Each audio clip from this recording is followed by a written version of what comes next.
In the last few months of 2023, more and more reports have come out involving the US government and UFOs. Now, for as long as Area 51 has existed, the US government has always denied and hidden as much information as possible regarding the existence of UFOs. UFOs were once regarded as just the interest of tinfoil hat conspiracy theorists and stoners, but now UFOs are being widely reported by the media because it has become very clear that the existence of UFOs is real, and the US government secrets surrounding this have finally been exposed. And as crazy as this sounds, NASA has actually gone so far as to create a committee to examine over 800 reports of UFOs. And it doesn't even stop there. The Pentagon even confirmed the existence of a UFO program that encourages people to report sightings of UFOs. Luis Elizondo, a former Pentagon official, stated, quote, "We are quite convinced that we are dealing with a technology that is multi-generational, several generations ahead of what we consider next-generation technology." And this admission by a government official lends credibility to the existence of advanced aerial phenomena that surpasses our current technological understanding. And then on April 30th, 2023, the unthinkable happened. It all began with a 911 call from a family who reported seeing two large figures in their backyard. The figures were described as being 8 to 10 feet tall with large eyes, and the family insisted that these figures were not human. The police officers who reported to the call also reported seeing something unusual in the sky that night. And then the police body cam footage directly shows a bright light moving erratically in the sky, a sighting that was completely independent of the family's report, which inadvertently completely verified the family's claims in the first place. And the officers' reactions to the sighting were captured in their body cam footage, as they can be heard discussing the sighting amongst themselves, expressing their disbelief and nervousness. I have butterflies, bro. Everyone saw a shooting star, then these people say there's aliens in their backyard. Indicating how truly strange the situation was. And then the family who actually made this 911 call reported additional strange occurrences. They heard footsteps on their roof and saw one of the large figures attempting to operate a front loader stored in their yard. They also reported that the spots in their yard where the object had landed was obscured and blurry, as if by some unknown form of camouflage. And this event, along with the police cam footage of this event, provided one of the biggest challenges towards the mainstream narrative of UFOs, suggesting the very real possibility of extraterrestrial life. The police body cam footage, combined with the family's eyewitness account and the officers' reactions, provides an incredibly compelling case for the existence of UFOs. The government admit UFOs are real. The police are investigating UFO stories. However, this story wasn't just a normal isolated UFO incident that you hear about once a year. This story broke following the US government's recent admission of the existence of UFOs, with the former director of national intelligence John Ratcliffe stating, quote, "There are a lot more sightings than have been made public. We are talking about objects that have been seen by Navy or Air Force pilots, or have been picked up by satellite imagery, that frankly engage in actions that are difficult to explain." Which begs the question here, what is going on? What has the US government been covering up for the last 70 years? And what is NASA going to release to the public about UFOs? And even more importantly, why is this all happening now? Well, to understand the full picture, we need to understand why this is becoming so mainstream today. Because there have been some very recent revelations that could potentially shake the very foundations of our understanding on life and existence itself.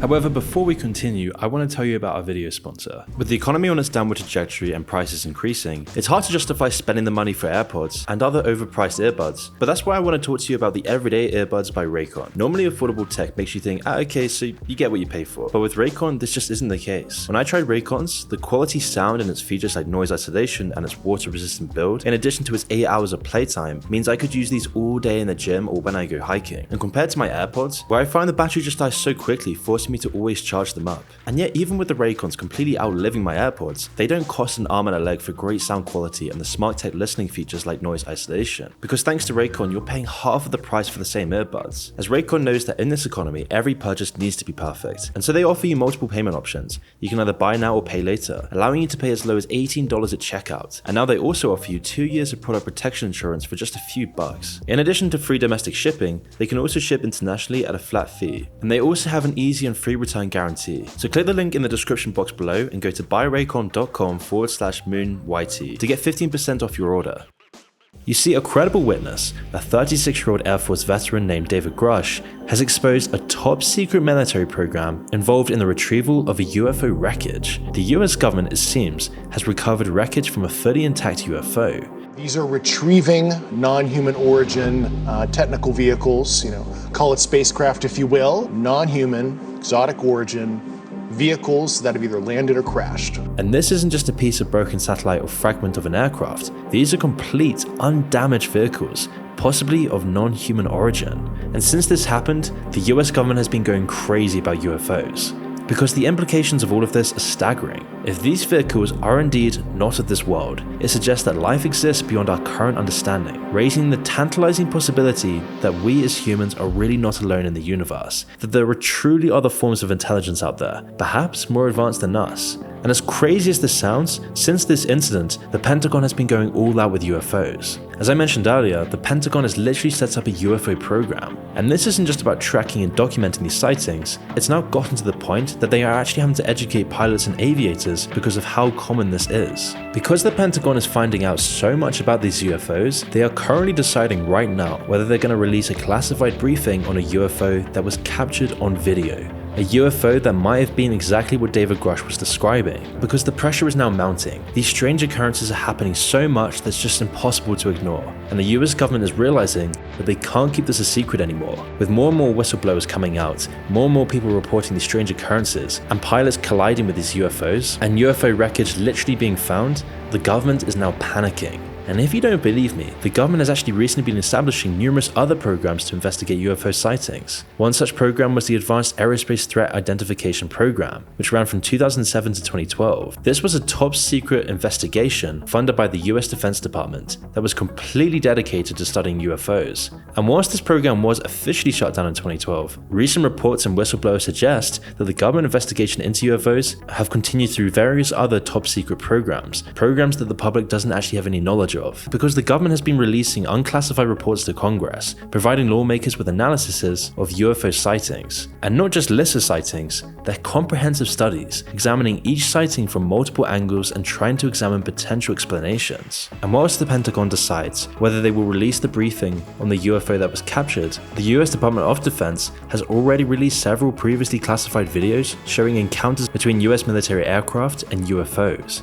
And these really aren't just your typical grainy, hard to make out videos. They were captured by advanced infrared sensors and radar tracking systems, showcasing objects moving in ways that seem to defy our current understanding of physics. I mean, these objects aren't just moving fast, they're exhibiting behaviors that we can't explain with our own existing knowledge of aerodynamics. The government has no idea what they're seeing, because these videos show instantaneous acceleration, hypersonic speeds without the sonic booms, low observability, even cloaking abilities, characteristics that science just can't explain. And the US government isn't just releasing videos, it's also making official statements acknowledging the existence of UFOs, marking an inflection point in our understanding of UFOs, because the US government narrative has moved away from the usual dismissive or non-committal responses, where they would just pretend that anyone believing this stuff was a crazy person, where any whistleblower was a fraud, a Russian agent, discrediting any genuine concerns about all of this, because now they're actually admitting it, that there are genuinely forces outside of the US government's control, and the US government, the most technologically and military advanced government in the world,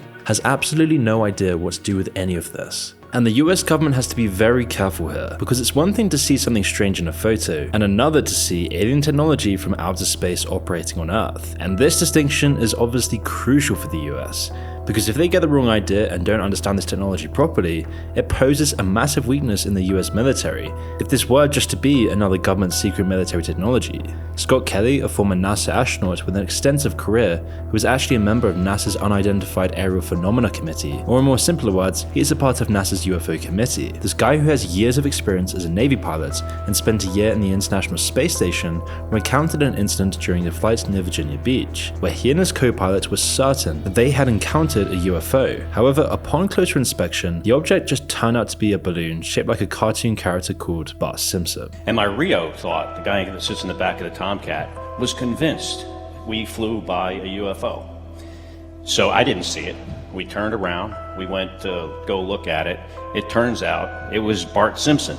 This infamous incident made it clear how important it is to analyze footage from multiple sources. because much of the data they used to look at the supposed UFO was of very low quality, making it hard to see if it's a mystery or not, and it turned out it was just a balloon. But with the recent footage shown by the US government, this contradicts all of this, because this footage is incredibly high quality from multiple sources. We're not just talking about some random balloons that can be explained away easily, we're talking about UFO wreckage, high quality videos from multiple sources of alien technology, and detailed verified accounts of UFOs and other forms of life on Earth. Like I mentioned earlier about the Las Vegas sighting, I mean, all of this work being conducted by the Defense Department and Pentagon isn't just a random occurrence, and this brings up the question, why has the US government been trying to cover this up for so long? And why is it only now that we're hearing this huge wave of news about UFOs? Well, it might be because the US government doesn't want the public knowing about this. One reason for this may be explained by Jeremy Corbell. Jeremy is a filmmaker and UFO enthusiast who has continually shared his insights and experiences related to UFO sightings and the government's responses to these phenomena. And Corbell infamously described the Musal Orb, a UFO sighting in northern Iraq that was captured on video and included in a classified briefing. He emphasized the significance of the sighting, noting that this is the first time the public is seeing a UFO from a conflict zone. Corbell also mentioned the US government's attempts to reverse engineer non-terrestrial technology, with Jeremy actually claiming that the US has fully intact crafts and machines that they have been trying to reverse engineer. This isn't an anomaly either. In July 2020, the New York Times reported that a small group within the US government, the Unidentified Aerial Phenomena Task Force, was investigating reports of unidentified aircraft and had briefed the US Senate's Intelligence Committee on some of its findings. The report actually suggested that the group had examined materials from UFO crashes, but this claim was not officially confirmed by the government. And then in December 2020, the debrief reported on the existence of 2 classified Pentagon reports on UAPs, which allegedly contained an image of an unidentified object and a mention of retrievals of off-world vehicles not made on this Earth. However, these reports haven't been publicly released or verified, and he suggests that these machines are not from Earth and appear to be built by a non-human intelligence. However, he does acknowledge that we don't know who these builders are or what their intent is, and because it's so hard to prove that this was built by a non-human intelligence, it leads on to one key theory, that the US government is hiding this to prevent other world governments from using this technology against the American government. And it makes a lot of sense. I mean, in June 2021, the Office of the Director of National Intelligence released an unclassified report on UFOs to Congress, and the report, which analyzed 144 sightings on unidentified aerial phenomena from US government sources between 2004 and 2021, concluded that most of the sightings could not easily be explained and that they may pose a challenge to US national security. However, with this said, the Pentagon has released 3 videos of unidentified aerial phenomena, and the Department of Defense also stated, after a thorough review, the department has determined that the authorized release of these unclassified videos doesn't reveal any sensitive capabilities or systems, contradicting the National Intelligence report to the Congress. So what's the real reason that the US government has been hiding all of this? I mean, for years and years, decades and decades, the level of secrets around UFOs has been astonishing, and the labeling of anyone questioning the government narrative of the UFOs has always been seen as a whack job in society. And because of this, it makes me feel like there's far more to this than just government weapon technology. This isn't just about national security, because if UFOs are truly real and alien life really does exist, then I think the reason the government is hiding all of this is that this poses one of the greatest threats to the entire globe's stability, and more importantly, humanity's understanding of the world. And to understand what I really mean here, we need to understand Max Planck. Now, Planck was a German theoretical physicist who is considered the father of quantum theory, which revolutionized our understanding of the atomic and subatomic processes. And he introduced the concept of energy quanta, which essentially means that energy, like matter, can be discretized into small distinct units. And this theory was groundbreaking because this was a significant difference from classical physics, which just viewed energy as a continuous wave. And now this might sound complicated and irrelevant to UFOs, but if we extend this concept to the study of UFOs, things become really crazy. You see, quantum physics has given rise to so many theories about the existence of multiple realities or dimensions. It's the reason why the idea of an infinite universe exists. This would provide empirical evidence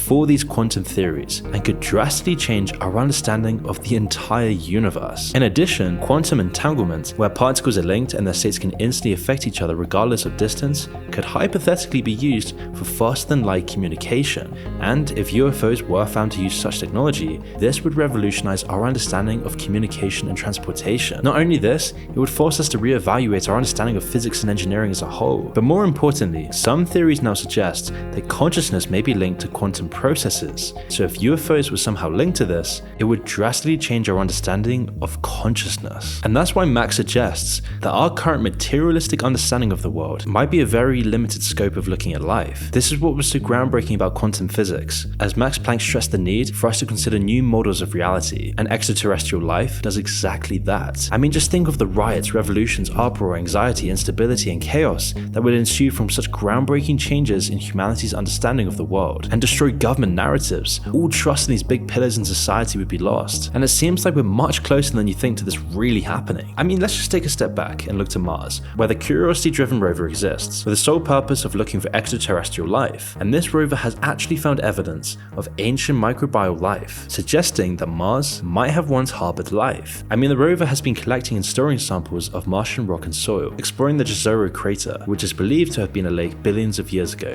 and has also been testing new technologies, such as the MOXIE instrument, designed to produce oxygen from the Martian atmosphere. And with the research that this rover is providing to Earth, if this continues over the next decade, it's very likely that evidence will come out that life really did exist on Mars. This is what many experts in the field believe. And if this is true, then our paradigm of reality and history will completely shatter. And when that happens, how on earth will humans be able to trust anything? This will be one of the most transformative periods in human history, bringing about a new Enlightenment era. And as crazy as this sounds, this reality is coming closer and closer towards us, because David Grouch, an intelligence whistleblower, has very recently alleged that the American Intelligence Committee is hiding classified evidence of intact and partially intact craft of non-human origin. Like many of these whistleblowers, Grouch is claiming that these crafts possess unique atomic arrangements and radiological signatures, very clearly suggesting that they were not made by humans. And this guy worked for the government. He's the guy in the front lines of UFO research, and he went on to make even more crazy claims this year, stating, quote, "When you recover something that's either landed or crashed, sometimes you encounter dead pilots," suggesting that not only have extraterrestrial crafts been retrieved, but also the bodies of their pilots. And this might be the reason the Pentagon is so hesitant to show the footage of the UFO wreckage. And these stories aren't anomalies. There are just more and more stories of this piling up over the span of decades, and it's only accelerating at the moment. And with more and more whistleblowers coming out, it's becoming harder and harder for the government to deny the existence of UFOs. I mean, Bob Lazar, one of the main guys talking about the stuff, has the second most viewed Joe Rogan episode in history, with the podcast alone reaching 50 million views. And this guy isn't even that famous, but because of what they discussed in the episode, the podcast went viral. And I think at least one of them was part of an archaeological dig. Whoa. So that means it's not just old, it's ancient. That'd be a great Steven Spielberg movie. As notably in the podcast, he brought up the Wilson memo, which was said to detail a conversation between Admiral Wilson and a scientist about a special access program, a US national defense contractor known for work on nuclear technology and the U-2 SR-71 Blackbird aircraft. Now, the memo allegedly reveals that during the course of this project in 1989, the team encountered a technological hurdle that they couldn't overcome with the scientific knowledge and capabilities of the time. So as a result, the project was shelved, only to be revisited later to see if advancements in science could potentially resolve the previously insurmountable issue. The conversation between Admiral Wilson and the scientist, as detailed in the memo, is significant because it suggests that there are classified projects within the US government that are dedicated to understanding and potentially reverse engineering non-terrestrial technology. And the fact that a high-ranking official like Admiral Wilson was involved in such a project lends credibility to the memo and the implication it carries about the government's involvement in UFO research. And with all of the whistleblowers coming out, with all of these recent events happening, this story now seems very realistic and validates all of the concerns that the US government has been hiding UFOs for many, many decades. Whether this is just some silly thoughts that we've always been told or truly alien technology, it doesn't really matter, because at the end of the day, it's becoming clear that trust in government is dwindling, and they can't keep these secrets hidden from the public for much longer. The narrative is changing, reality is shifting, and the truth is unraveling. No matter what, whether true or false, it's becoming clear that the world is only going to be far more surreal this coming decade.